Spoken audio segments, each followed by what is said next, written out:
Any questions for Coach Udoka?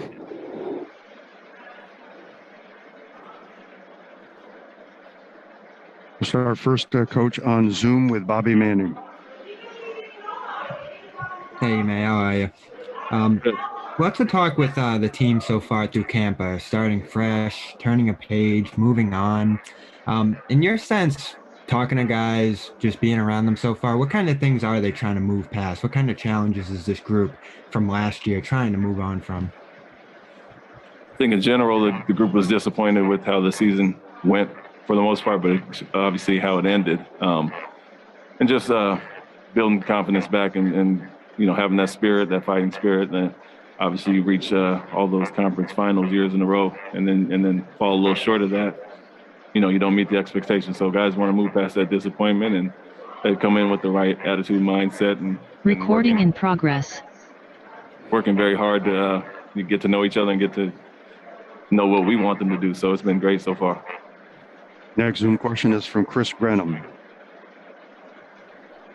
Hey, Ime, how have Garrison, Juwan, Theo, all of the camp invites looked over the first couple of days, and what are you looking for out of those guys over the next few weeks? They've been good. They've been here for, working out a little bit for the last few weeks, and so we've seen them quite a bit already, in great shape. Juwan's a little banged up, but for the most part, everybody else is a full go, and so we're just looking for them to be who they are. We know who they are when we brought them in. They all bring different things to the table, and as always, shooting's at a premium. So guys like Garrison and Juwan, some of the things they do, we're looking for that, but more so to complement the big dogs, and they've been doing a great job of that, playing off these guys. But, you want to get out here and show what you can do. I've been in that position many times, so you want to get out here and actually show how you complement the main players, and I think they've done a good job of that so far. Question in person from John Corrales. Hey, Coach. Defensively, what are the things that you're trying to implement that might have been different from what the team was trying to do last year? Yeah, be disruptive overall. I think we're working on a few different schemes, but the main thing we're talking about is using our size and athleticism and being proactive and not reactive. So we're doing some things to blow up certain actions. We want to make it difficult on teams. Overall, last year, I think middle of the pack defensively, and there's a lot of areas we could clean up and improve on, so we're focusing on those. But the main thing is just being very aggressive for the most part. We're overdoing it somewhat in training camp because we know obviously during the season stuff starts to dissipate a little bit, but main thing is communication, being aggressive, and as I mentioned, being proactive. Mark Murphy. Yeah, man. Some of it's been bad luck, but Rob's greatest challenge has been staying on the floor, just being available. Yeah. What can a guy like that who has been a little injury prone do to improve his chances? Yeah, like you mentioned, it is a huge part is luck, and then there's some things that happen that you can't control, but for the most part, it's what he's done in the off season. He's come back in great shape. He's taking care of his body, and those are things we continue to harp on. He's a young guy that we do want to, like I mentioned yesterday, build his role in minutes overall. And a big part of that is staying healthy. And so we're on him about lifting the weights, getting his treatment, taking care of himself off the court, as well as what we're asking him to do on the court. So he's been great so far. We know what he brings to the table, as I mentioned, and it's just a matter of him staying healthy. And a lot of that has to do with just luck at times.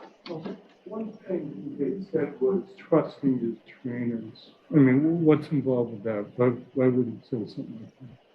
Some guys are weight room guys and some guys naturally are not. So, the things, like I said, we're asking, especially for a young guy whose body is growing into this physicality of this league, we're asking him to do a lot of things, protect the rim, battle with big guys all year, and you're going to take your bumps and bruises. So, like we said, if we can get him to really take care of his body off the court, with the strength staff and the medical side, and that's what he's saying, trusting his trainers overall, to do the little things that'll help you maintenance-wise make it through a year. Brian Robb. Hey, what have you seen so far from Payton Kim? What's the biggest thing for just a rookie going to year two in terms of, from your experience in terms of making that progression? Did you say Payton? Yeah, Payton, yeah. He's been great. He's been great since you saw him in Summer League. He's been great in open gym, and he's carried that on into camp. That's a guy that obviously doesn't lack for confidence, so he's coming in battling. Obviously, we have some veteran point guards that are very competitive as well. And so it's fun watching those three guys go against each other with Dennis and Marcus. So Payton is a guy that you don't have to tell him to hold back. He's going to be very aggressive and be who he is, but we're trying to teach him a little more of the position, not just looking to score every time. Coming off, he can get to the basket at times, but you draw that crowd and make the right play out of that. So he's been great. His shooting is obviously a huge asset for what we want to do, and he's carried that right into camp. What you saw in summer league and last year even. Gary Washburn. Hey, Ime, how long will it take you to determine how you can play Jaylen and Jayson together? I mean, there's some questions as to whether are they too similar? Can they play together? Can they be the lead two dogs on a championship caliber team? How long will it take you to examine that to how you can play them together and complement each other?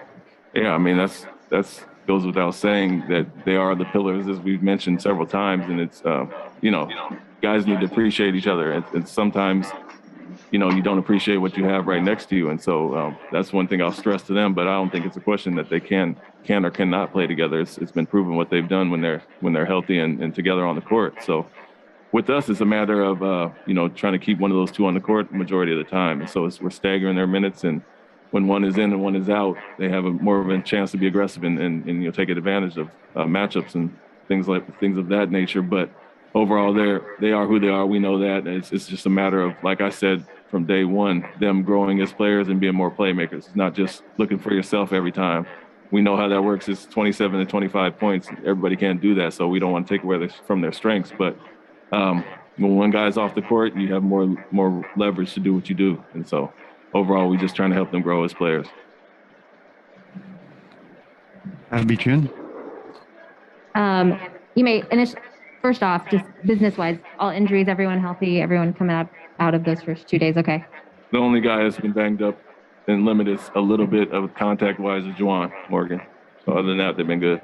And I know you said yesterday you've been in this position, you have led practices before, but how different is it being the head coach and having to set up those practices every day? And does it feel different? I wouldn't say it feels different. It's just you're delegating more responsibility overall, where I may have ran the drills. Now I'm getting assistants to do certain things.